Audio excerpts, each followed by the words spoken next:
Navy corpsman, combat veteran, champion athlete. His incredible journey from overcoming the loss of his leg in Afghanistan to becoming a motivational leader will leave you empowered to tackle any challenge. So please join me in welcoming Redmond to the stage.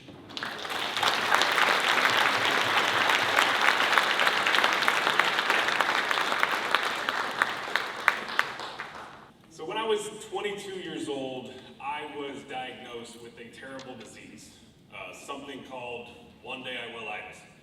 Now, I don't know if anybody's ever heard of this. It is a terrible, horrible disease.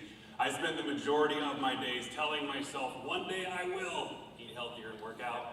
One day I will conquer my passions. One day I will pursue my hobbies. One day I will chase my dreams. One day, one day, one day. And then one day, seemingly out of the blue, I learned a very tough life lesson. I stepped on an IED, an improvised explosive device, a bomb. The pain was unlike anything I had ever experienced before. I felt the horrible damage to my body. I felt the bones in my foot shatter, even disintegrate upon the impact of the blast. My body turned cold. My brain was rocked. I was confused. I was scared. I thought I was going to die. And I watched my Marines. You know, the Marines that, as a combat medic, I was there to protect. I watched them run through a minefield, risk their own lives to protect mine. The pain was unbearable, but I was happy. Because I had just realized in that moment that one day may never come. I just realized that one day was not certain. The only thing we have for certain is the present. The only thing we know we have for certain is now. So let's go back. I signed the paperwork to join the military when I was 17 years old. I ended up shipping off to boot camp at the age of 18. I was a combat medic. More specifically, I was something called a Navy corpsman. Boots on the ground naval combat medic serving alongside the Marines in a Marine Corps unit, a Marine Corps infantry unit. So the short of that, I know it might sound a little bit confusing. You hear Navy and Marine Corps. First of all, do we have any Marines in the room? You would know because they would have yelled out, "Ah!" So that means we don't. Do we have anybody that was in the military? Show of hands. There we go. Okay, we got some whoas. You know who that is. That's Army. Who are you with, sir? Yes. U.S. Army, Fort Wayne, Alaska. Give that man a hooah. Hooah. So the Army has their own medics. If you want to be a Marine Corps medic, there's no actual such thing. So you actually go to Navy boot camp, you join the Navy, you do all of your basic Navy medical school, then you do your specialized medical school, and then you go what is called, ironically, FMF, Fleet Marine Force. It is not called the Final Mile Forum, but maybe it was, who knows? So you become an FMF corpsman. So if you look at my name, my actual official title in the military was always my rank, and then in parentheses, FMF. So once you become an FMF corpsman, you stay FMF, you earn the right to say you were a Fleet Marine Force or a Green Site corpsman your entire career. So whether you even though you did school for about a year, you stay with the Marines generally for the entirety of your career. You get embedded with the unit. So if you look at a picture like this is my unit in 3rd Battalion, 5th Marines. It looks like it's a group of 9 Marines. It's actually a group of 8 Marines and 1 very confused Navy sailor. It's an interesting job, and the only reason why I knew this job existed is because I actually come from a line of corpsmen. I am one of 4 brothers that all did the same exact job. All 4 of us joined the military, all 4 of us became Navy corpsmen, all 4 of us served with combat deploying Marine Corps units. 3 out of 4 of us actually served with the same exact group, the same group of about 200 Marines, a company called 2nd Battalion, 5th Marines Golf Company. We didn't serve at the same time. My oldest brother left. I joined that unit, 2-5 Golf, a few months afterwards. And then when I left, it took less than a year for my little brother to take over. So the Marines probably thought that Doc Ramos just didn't age. Like Doc Ramos is a vampire. If anything, he's looking younger as the time goes on. My other brother, the second one up there, he's the only one that didn't serve with 2nd Battalion, 5th Marines Golf Company. He served with a special forces group called MARSOC, Marine Corps Special Operations Command. He was a SART, Special Amphibious Reconnaissance Corps. So I had my time that I served with 2-5 Golf, alongside my brothers, and then I had a different opportunity, an opportunity to serve with this incredible group called 3-5. 3-5 in 2010, 2011 had a very kinetic, a very dangerous deployment to a place called Sangin, Afghanistan. They were hit very hard. They fought harder, but they were hit very hard. They had 25 KIA, or Killed in Action Marines, in one deployment alone.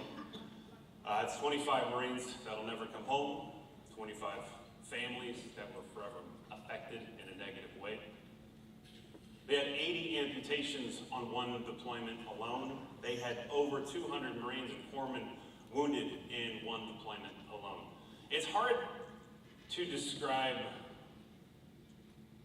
what life was like for the Marines at 3-5. It's hard to describe what it feels like to leave the granted false safety and security of base, only to go into the definite danger of a war zone. And then to do that so often that it just becomes routine. Just the thing that you do every day at 7 a.m. And I kind of wrap my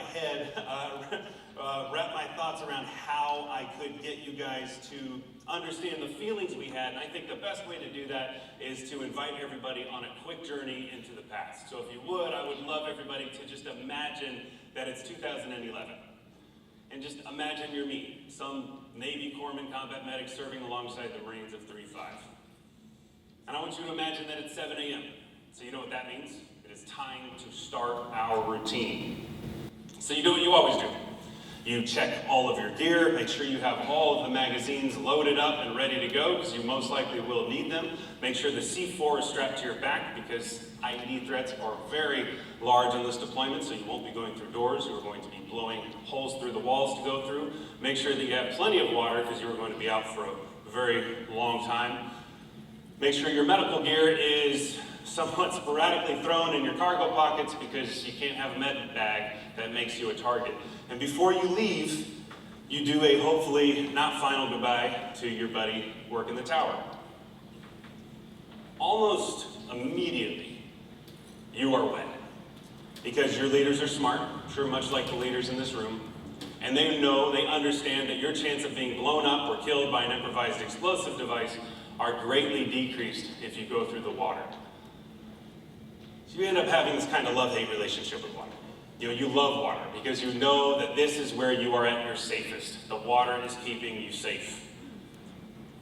But you are really starting to get tired of wet boots. You're starting to have this hatred of starting your 10-hour patrol by getting water inside of your waterproof boots. You're tired of that feeling you get about 5 hours into your long patrol when the pain of the skin on your toes ripping apart is starting to make it so you can't focus. You're tired of that feeling you get when you're done with your 10-hour patrol and you come home, take off your wet socks, take off your wet boots, and hang them up in the hopes that maybe they will dry a little bit before tomorrow's patrol. You're tired of the water, you're tired of wet boots, you're just tired of this deployment.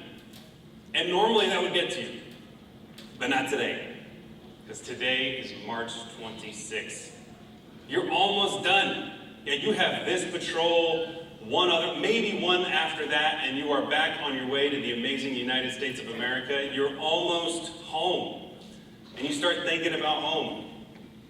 If you're me, start thinking about food. I'm very food motivated. I'm like a golden retriever. I was thinking about pizza. In fact, this is a true story. We had something in our camis, our uniform, called, we've referred to it as the love pocket. It was this pocket we had about here, and most people would put a picture of the love of their life, their wife, their kid. I didn't have that at the time, but I had pizza. So I had a picture of a pepperoni pizza that I carried with me at all the time. And I would assure the love of my life that I was going to come home and see her again. You're thinking about home, you're thinking about all the movies you're gonna watch, all the movies you're gonna rewatch, the friends you're gonna see, you're thinking about the music you're gonna listen to, the games you're gonna play, the stores you're gonna go, the things you're gonna buy. You're thinking about the family you're gonna see. And if you're me, you start thinking about your mom. You start thinking specifically about that talk you had with your mom on the satellite phone about 2 weeks ago, the last time you got to speak to anybody. And you're thinking about what your mom had told you. See, she had told you something that has been pushing you to come home, something that has been stuck in your brain, pushing you to come home safely. She had told you that Pizza Hut had this new pizza, and it had pepperoni, cheese, and sausage in the crust. That's the only thing you can think about. And as you're thinking about that pizza and fantasizing about home, you hear this bomb go off. And it snaps you back to reality. Stop thinking about home. Stop thinking about everything that you want to do. You are here in the moment. You are in your routine. You've been on this deployment long enough to know the difference between the sound of their bomb and the sound of one of our bombs. And unfortunately, this sounded like one of their bombs. These IEDs kind of had this distinct pop, like a firecracker sound. And you were positive that this was not one of our guys' bombs. So your heart sinks, and the radio goes off. It tells you the squad one has a casualty. Your heart sinks even further. Who could it be? Is that Marine alive? The radio goes off. It tells you that Corporal Yazzie had stepped on an IED. Your heart sinks. You're trying to remember if they had their own medic, if they had their own foreman. You're about 20 minutes away, and your mind is racing, your heart is sinking lower and lower, and the radio goes off. It tells you that Doc Hernandez is on scene, threw a tourniquet on him, saved your Marine's life. He has lost his leg. His leg was taken from him in that moment. He's in obviously very critical condition, but he is alive. So now you and your team have a mission. You're about 20 minutes away, and it is your mission to go provide extra fire support, extra medical support to this Marine. So you are going. This is your mission. Don't think about home. You're about 20 minutes away. Don't think about home. Think about what you need to do. This is on you. You're about 15 minutes away now. Stop thinking about the pain in your legs. This isn't about you. Keep pushing. This isn't about you. 10 minutes away. You're getting closer, but you're not there. Don't give up now. Be a leader. They are relying on you. This is your mission. You're 5 minutes away. Ignore the pain in your lungs. This isn't about you. Stop thinking about home. And that's when it happens. That's when your world is changed forever.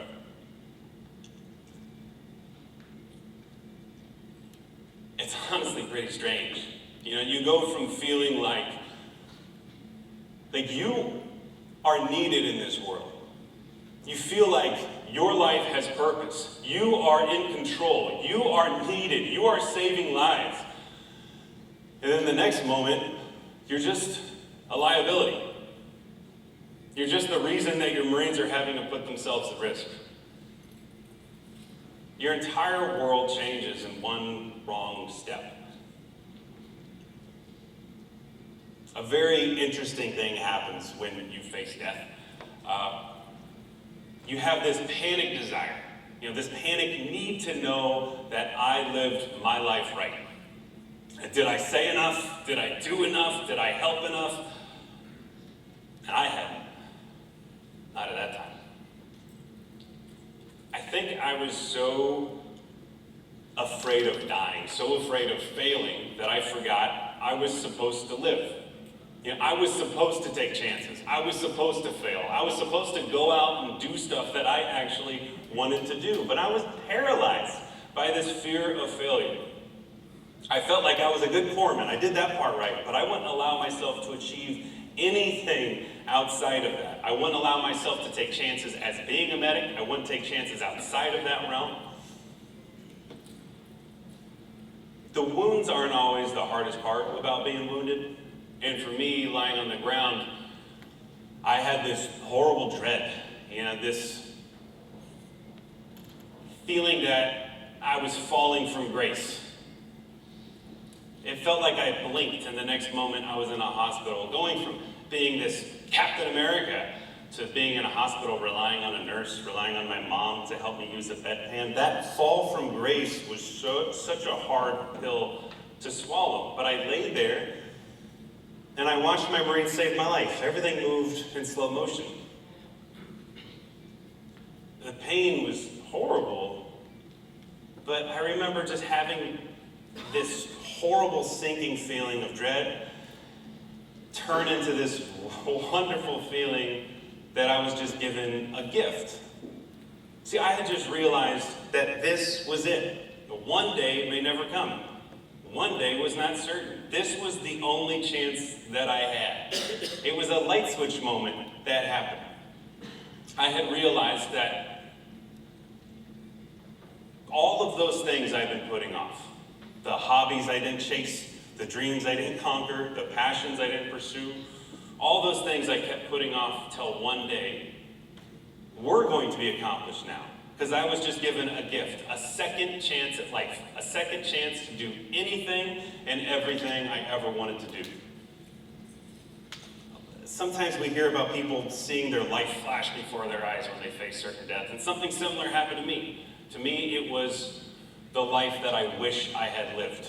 It was the life that I was going to live. And I laid there on the ground telling myself that if I make it out of here, I will be a yes man. I will say yes to every opportunity that comes by. If I get to live through this moment, I will say thank you for this gift. I will not squander this gift. I swore to myself that I would not take this life for granted ever again.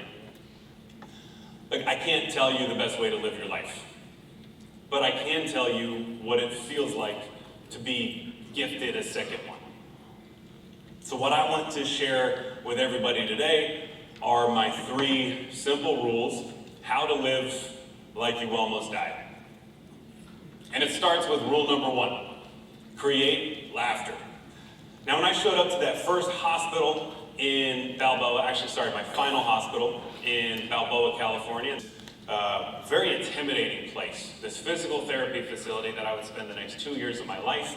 I was told that this place would house upwards of 40 combat injured amputees and wounded Marines at any given moment. And I wanted nothing to do with that place. I didn't want to be in this room filled with seemingly broken people. I was a warrior. You understand? I wasn't one of these broken guys. I was a warrior.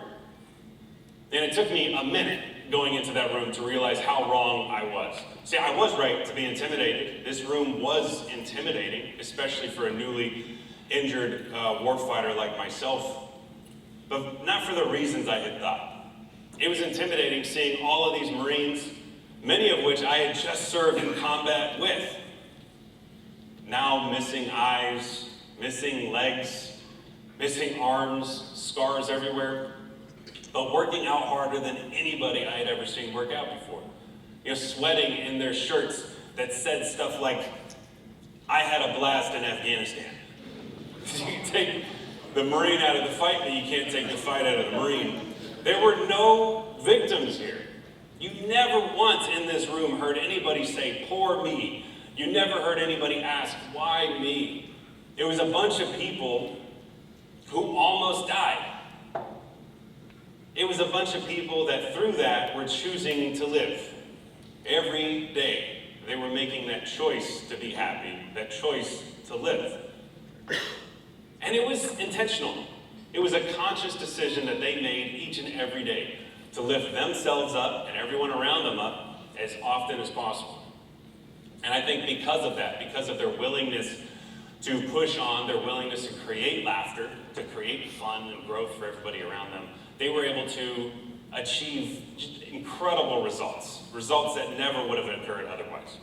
This was a group of people that had learned through tough times, if you want to live like you almost died, if you want to truly live this life to the fullest, you have to create laughter. And that brings us to rule number 2, find the opportunity in every obstacle. Every single time we're faced with an obstacle, we are presented with an opportunity to succeed and grow. Every single time we're faced with an obstacle, we are presented with an opportunity to succeed and grow. When I was injured, my obstacles were clear. They were physical obstacles. And I have a photo that's slightly graphic. I purposely chose one that's not the most graphic. But if you have a sensitive stomach, I'm not offended, you can turn around. To get an idea of the damage that was happening with my foot, I had lost my entire heel. My heel had disintegrated. Shockwaves are a very unique wound or injury in that they can go through your skin with very minimal damage and just absolutely disintegrate your bone and your joints. So at the surface, at first, I thought I was fine. I thought I was being a coward because it hurt so bad, but I didn't see anything. And then as the hours went by and my foot got more and more swollen, and then they did their exams and my initial surgeries, we quickly realized how bad the injury was. But I remember, even though it's 13 years ago, like it was yesterday, when my doctor, Dr. Johnsky, had came into the room to tell me, first day I was in Balboa, what my future would be. And I knew it was bad because he sat down in the chair, and doctors never sit down in that chair. So when he did that, my heart already started to sink. I didn't think my injury was that bad. And he sat down and he had told me, so Red, I'm just gonna tell you, I see you reading a book about running. You will never be able to run again if you keep your leg. And I remember hearing that and just having this joy, because he had just told me that I was going to run again. Yeah, he had told me my opportunity. Yeah, he said I would never be able to run again if I kept the leg. But in that sentence, that same sentence where he told me my obstacle, he told me my opportunity. I heard I was going to run again. All I heard was an opportunity to push through the hard times and live life my way. See, an obstacle of being wounded led me to an opportunity to get an amputation of my left leg. And I know that sounds strange to say an amputation of my left leg, but that's what the amputation was to me. It was an opportunity to live a better life. It was an opportunity for me to be able to go chase my dreams, to conquer my passions, to pursue all those hobbies, to pursue everything I'd been putting off till one day. The obstacle of being wounded led me to an opportunity to get an amputation, which led me to an opportunity to compete for Team USA during the Warrior Games, as well as Endeavor Games and some other local and national events as an individual athlete for over 4 years, which led me to an opportunity, I competed in track as well as swimming, which led me to an opportunity to compete for Team USA during the Invictus Games in London, which is my big grand stage where I got to compete against 300 different athletes, 13 different nations, millions of people watching.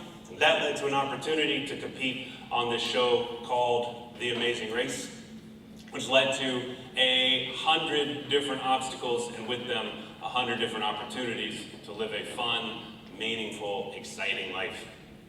But this isn't easy work, right? Finding opportunities and challenges can be incredibly hard to do, especially when we're struggling.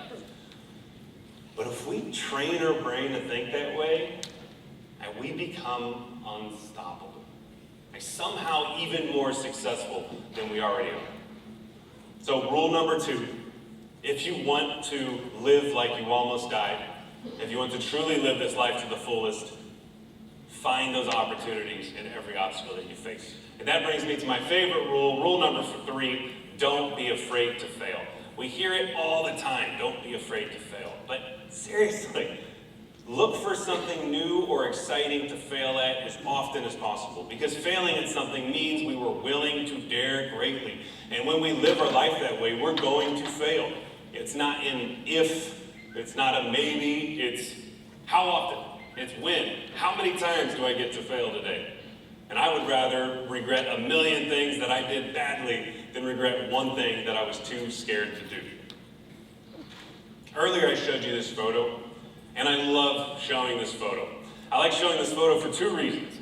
Reason number one was this was my medaling at the Invictus Games. This was my grand stage, my biggest stage of track. Millions of people watching, 300 different athletes competing against 13 other nations.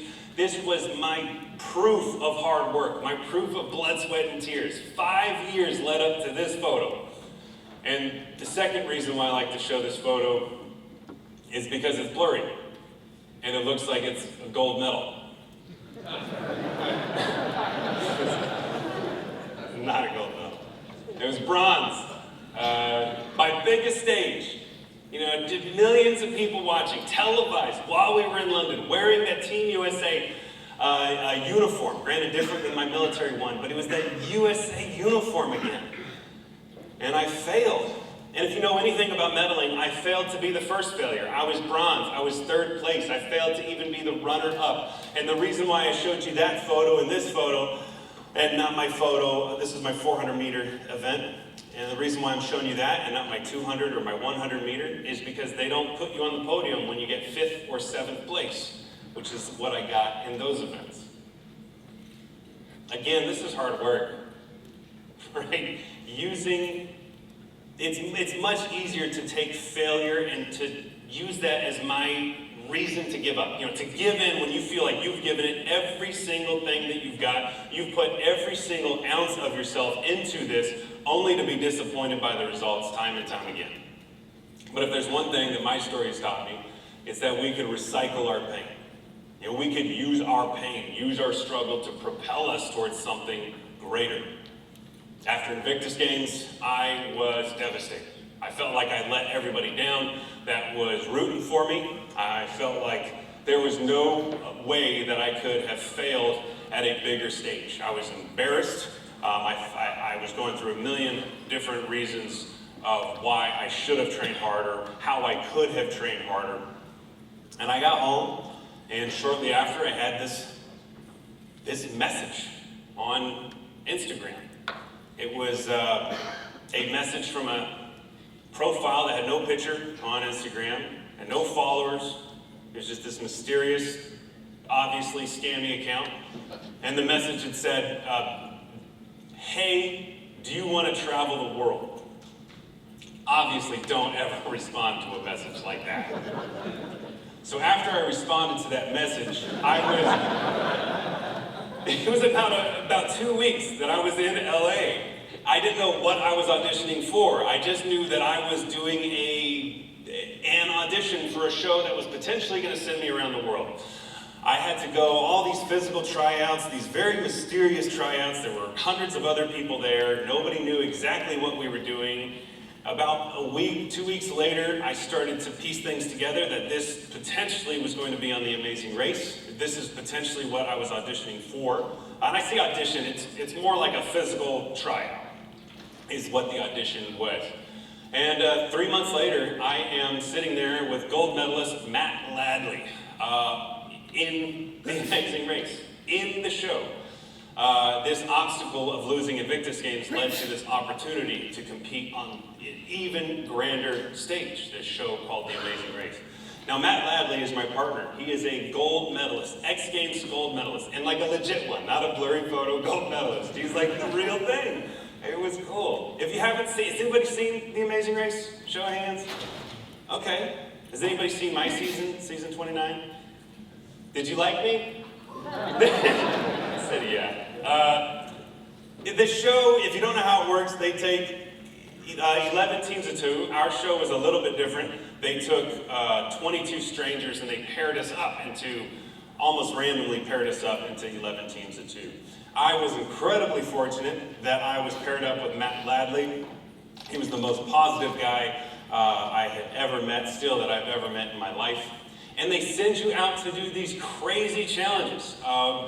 There's physical challenges, mental challenges, eating challenges, dancing challenges, which I was excited about because I have no left feet, so I wanted to do that. Running challenges, navigational challenges. And you never know what's going to come next. You pick up a clue, and your clue could say anything from go 5 feet away and make this dessert, Or it can say, get in an airplane, go 1,000 miles away and meet at this library to get your next clue. The clue could tell you to get on a bike and go 5 miles. You never know what to expect. But it's this giant, exhilarating adult scavenger hunt. And it's not just around the country, it's around the world. I could not wait to compete on this show. I knew that this was going to be my chance to show the world that you can succeed through any struggle. I wanted to show everybody, especially all the kids missing legs watching this, I wanted to show them that you can achieve anything, you can push through any single pain that you have. I wanted to show everybody that you can succeed through your struggle no matter what. And we did really well. There were so many challenges on this show, and a lot of people asked me, even earlier today, Patrick had asked me if, is the show real? You know, is it actually the way they say it?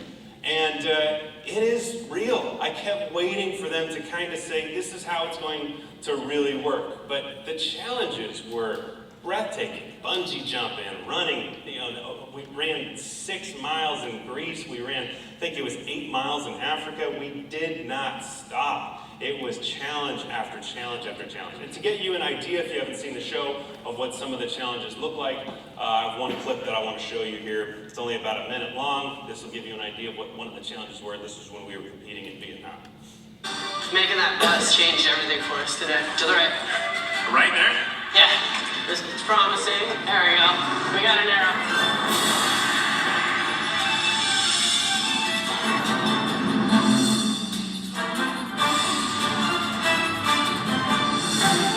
Love the way the locals do, using your feet instead of your hands. All right. Considering that your legs are about 3 times as strong as your arms, it makes sense that when you row a boat, you do it like this. With their gnome leading the way, either team member may choose to row.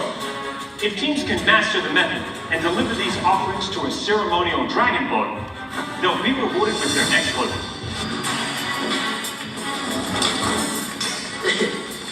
Time to row a boat. Look at that. Ugh, that's tough. Oh my god. Alright, I guess I'm doing this.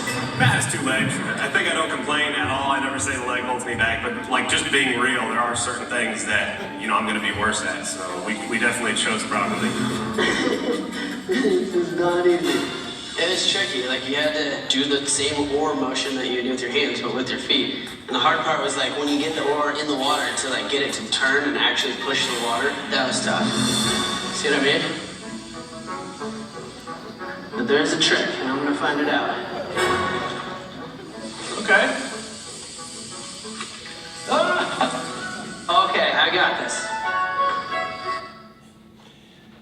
It was a very interesting challenge, right? And we had many challenges like this. This is one of the challenges that I truly had to leave my ego at the other side of the boat. And it was a challenge that we were both supposed to be giving 50-50 at. But I literally do not have an ankle that articulates that way. And so poor Matt, I mean, he had to carry the team.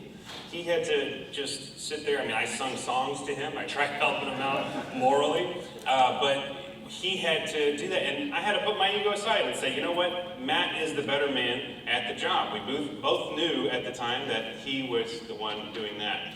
And if you watch the show, you'll realize that that was a rarity. I mean, we pushed really hard. We worked very well together. It was an incredibly physical show.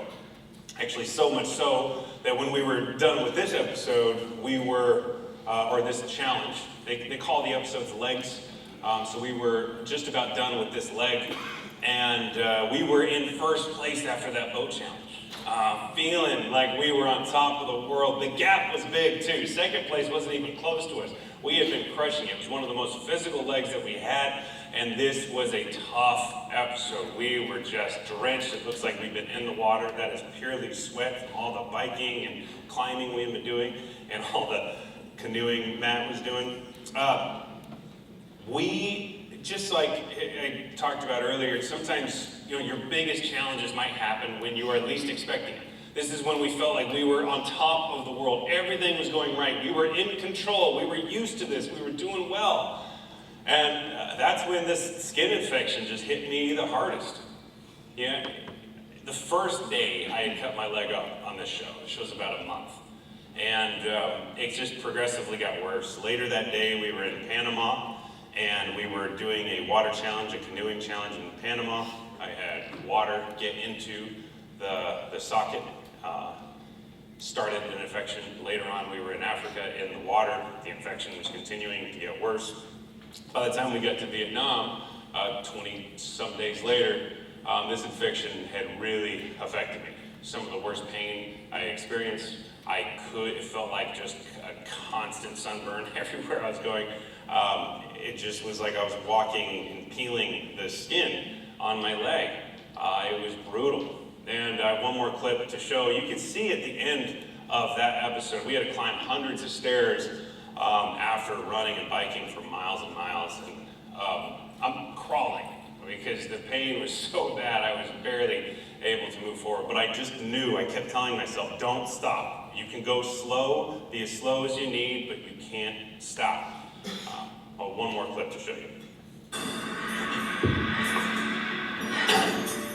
Unstoppable. Unstoppable. Hey, Matt Redmond, you want some good news? Yeah! You're team number 1. And I got some great news for you. Come on up here. What's there? 3, 2, 1. Yeah, buddy. As the winners of this leg of the race, you have won a trip or two from Travelocity. That little fella right there. Hey, buddy. And you guys are going to Costa Rica. Finally. Feels pretty good? Yeah. Number 1! You're number 1. Tell us about this leg. It's made out of carbon fiber. There we go. I really want to win that. I mean, it's getting close now, and I keep telling myself, don't look at that finish line because I gotta get there first. But it's getting close, and I'm starting to look at that finish line. So against all odds, right? Despite everything that was happening, through all the pain and suffering, the amputation itself, the infection in the leg, Matt, which you'd never say on camera because he was such a beast, his sprained hand that he had the entire race. After all of that, we came in first place in Vietnam. We were crushing it. And of course, the next question is, did you win the amazing race? And I am so proud to tell everybody in this room that no. No, I did not. I failed. I told you, one of the things that hurt me the most when I failed at Invictus Games in front of a million people was it was such a grand stage. This is the amazing race. There are tens of millions of people watching this show. So one thing I did better at failing, I failed at even more people watching. We were the last team eliminated. So just about every episode they eliminate a team. We were at episode 11 of 12, made it to the very end. We were the last team eliminated. We did not win.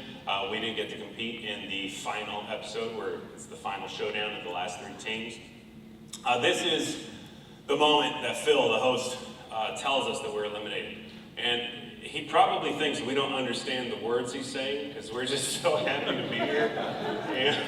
And I remember this moment. I remember as Phil was talking, I knew he was eliminating us and I was trying to pay attention, but Matt and I just kept kind of bumping each other. And I remember him and I telling each other, like, man, good job, buddy. Good job, buddy. And we were just so happy that we were able to at least get to this moment. It's some crazy experiences that we had on this show. And man, winning, you would have gotten $1 million. I wish I would have won. So failing definitely stings when you fail, especially at a grand stage. But I felt like a willingness to fail is what leads to fun and exciting stories each and every day. And I had never had as much excitement in my life. This was, granted, my biggest failure, but at the same time, the biggest stage that I was able to show people that you can achieve things. You can succeed through your struggle. I didn't succeed as much as I wanted to, but I was able to, I think, push against all odds and be one of the only amputees to compete on the show, let alone go that far. I have one more thing of failure to show before we move on. I know my failure, I love talking about failure so much. I'm 36 and I'm retired from track. 36 is actually ancient in the track world, especially as an amputee. So I no longer actively compete. I still run. It's still a huge part of my life, but I don't compete anymore. My new passion is surfing. And surfing is a balanced sport. It's a water and a balanced sport. Both of those things are very challenging for amputees. It's very challenging to get prosthetics that work well in salt water. It's very challenging just to balance in general for an amputee. So this has been a very exciting passion to be able to compete in surfing. It's something that has been incredibly challenging, and it's kind of lit a new fire in me. I could surf until I'm a lot older. I could surf longer than I was able to do track competitively. But when you see a photo like this might seem like success. This is what surfing normally looks like for me. Every time I go out, that's my wife looking at me at the bottom there, this is more of what I do. And I like to show this because it just makes me sad that there are a lot of people, my old self included, that they have their brain wired to tell them that if you fail at something, if you're not good at something, you shouldn't continue to pursue that. And it makes me so sad to think that people are actually not allowing themselves to go out and pursue their hobby, chase their dreams, take chances at work or in life because they're not good at it or they failed a lot. I think failure is not something that happens instead of success. I think failure is just one of the steps on the journey to success. To me, I am not a good surfer, but it's my life. It's what I compete in, it's what I train in, it's what I think about all day, every day. And I think, again, a willingness to fail, a willingness to allow yourself to look like a goof is what leads to fun and exciting stories each and every day. So rule number 3 is don't be afraid to fail. If you want to live like you almost died, if you want to truly appreciate and live this life to the fullest, don't be afraid to fail. And that brings me towards the end of the presentation. Look, today is a very special day. It's the start of FMF, but it's a very special day because today is the first day of the rest of your lives.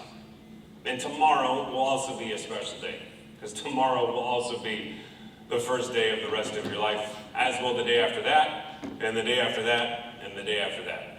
I want you to take a moment and look around the room. Look to your left, your right, behind you, in front of you. Hard workers, motivators, warriors. You have all faced struggle after struggle, obstacle after obstacle, failure after failure, yet you pushed on. You succeeded through your struggles, and you did it time and time again. We can succeed through any struggle that we face. And our lives are constantly changing. So our goals, what makes us happy, might change. I used to want to be the fastest amputee on the planet. That was my goal. That's what made me happy. And I have a new goal now. My new goal is I just want to take one single family photo where my kids aren't crying. Like, that would be great if I could do that. Our lives are constantly changing, so our goals are going to change. What makes us happy is going to change. But what will never change is that we have a daily choice to be happy. We can choose to be happy. No matter what, no matter how much struggle we face, we can choose to be happy. No matter how much pain we're going through, it is our daily choice to be happy. No matter how much you feel like the world is turning on you and everybody's working against us, it is our daily choice to be happy, no matter what is happening to us. Because we can't decide or dictate what happens to us, but we can dictate how we react to the things that happen to us.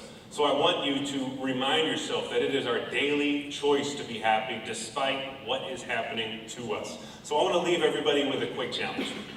I want to challenge you that no matter what is going on in your life, no matter how many struggles you are facing, no matter how many obstacles lay ahead, I want to challenge you all to create laughter. I want to challenge you to look for those opportunities hidden in the obstacles that you face. I want to challenge you to look for something new and exciting as often as possible. And most importantly, to me, I want to challenge you all to live every day like you almost died. Thank you so much.